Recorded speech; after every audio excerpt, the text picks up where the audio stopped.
Huh. That in Taekwondo is what we call a Kia. At Taekwondo tournaments, you usually hear this from little kids, teenagers, and even full-grown adults. Why do they do it, you may be asking? Well, let me answer that for you. They usually do that for one purpose and one purpose only, which is for Pumse. And Pumse is one of those core parts of Taekwondo which greatly differentiates it from other martial arts. I'm an Ethan White, and today I will be guiding you through the history of Taekwondo. I'll describe to you the art of Pumse, and I will also be demonstrating my own Pumse, and I will also be breaking it down for you. With that being said, let's kick through the history of Taekwondo. First off, what is Taekwondo?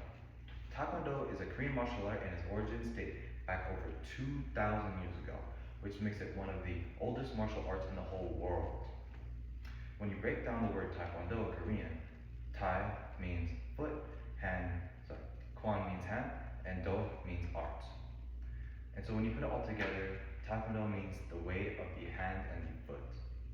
Although there are many different styles of Taekwondo, according to MMA Channel in 2023, they state that the most common styles and associations for practicing Taekwondo are ATA, traditional Taekwondo, ITF, and what I practice, WTF, also known as Cookie Won.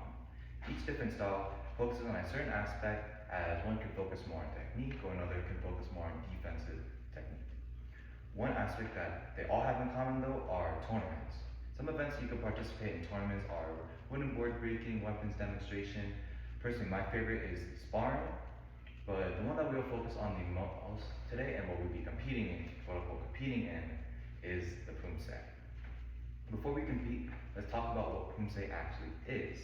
According to Phoenix Taekwondo 2015, they state exactly, Pumse. Taekwondo patterns are a sequence of Taekwondo techniques linked together into a pattern of moves. The way that I like to describe it is more like a rehearsed dance. Pumse requires practice to remember all the different hand techniques, kicks, blocks, strikes, key-ups. And instead of just talking about Taekwondo, I would much rather show you one of the Pumse's choreo, which is the first Dan black belt Pumse.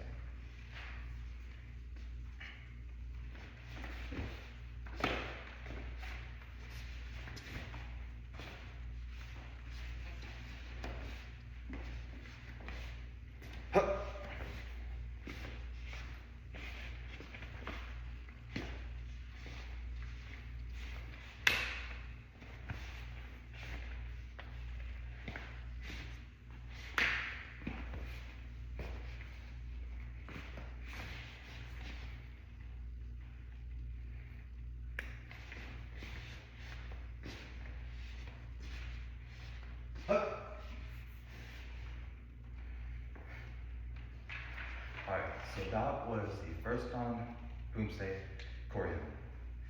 And now I would like to break it down for you.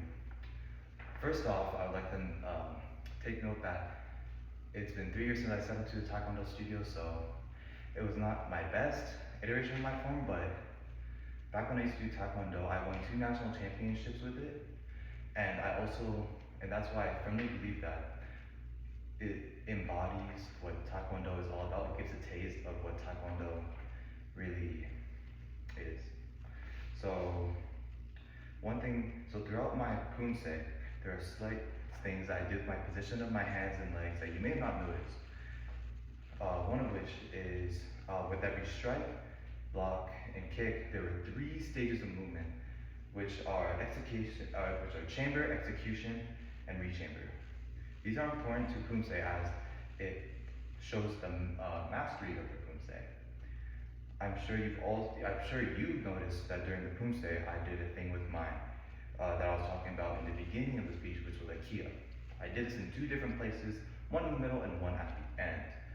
A Kia shows intensity and power, which is important to show as a martial artist.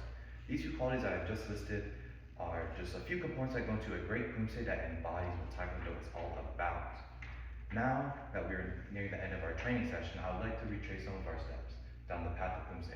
As your self-appointed master, I have taught you some components of Taekwondo and martial art, and I also taught you about Pumse. I displayed my own Pumse. I also broke down said Pumse.